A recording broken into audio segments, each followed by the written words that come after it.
Police হয়েছেন বলে কি যা ইচ্ছে তাই করবেন, কাউকে হাফ মার্ডার করে দেবেন? হ্যাঁ, এইভাবেই এই খুদে পুলিশকে আইন শেখাচ্ছে। ওর বক্তব্য, বিহারে যে ছাত্র আন্দোলন চলছে তাকে দমানোর যে চেষ্টা করা হচ্ছে তা নাকি পদ্ধতি মেনে হচ্ছে না। ভাবুন একবার, ওর বয়স কত?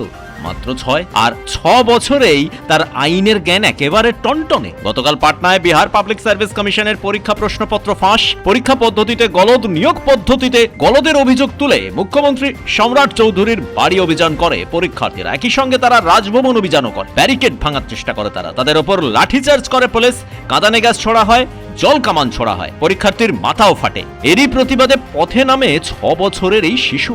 এই ছোট্ট শিশুর অভিযোগ, পুলিশকে লাঠিচার্জের অনুমতি কে দিল?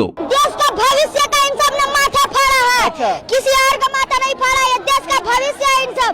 उनका जब माथा इन सब फोड़ सकते हैं तो और किसको छोड़ेंगे? একই সঙ্গে ছোট্ট এই শিশুর দাবি, মুখ্যমন্ত্রী সম্রাট চৌধুরী পদত্যাগ করুন। মুখ্যমন্ত্রীর শিক্ষাগত যোগ্যতা নিয়েও প্রশ্ন তুলল এই ছোট্ট শিশু।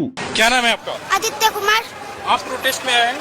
हम प्रोटेस्ट में आए, पर अभी बताइए, अनपढ़ मुख्यमंत्री के कहने पर इन सब ने छात्र का माथा फाड़ दिया। ऐसे ऐसे भ्रष्टाचारी सरकार को उखाड़ फेंकिए। ऐसे भ्रष्टाचारी सरकार कोई राज में नहीं है।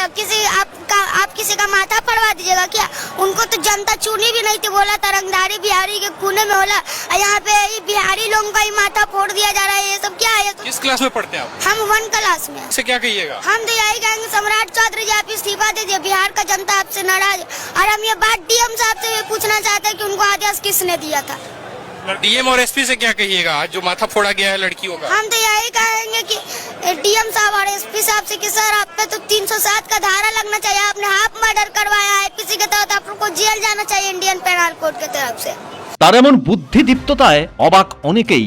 অনেকেরই ধারণা হতে পারে এগুলো তাকে শেখানো হয়েছে, কিন্তু এক নাগাড়ে যেভাবে সে সরকারের সমালোচনা করে যাচ্ছে তা তো শেখানো বলে মনে হয় না, একেবারেই স্বতঃস্ফূর্ত। ব্যুরো রিপোর্ট, পূবের কলম ডিজিটাল।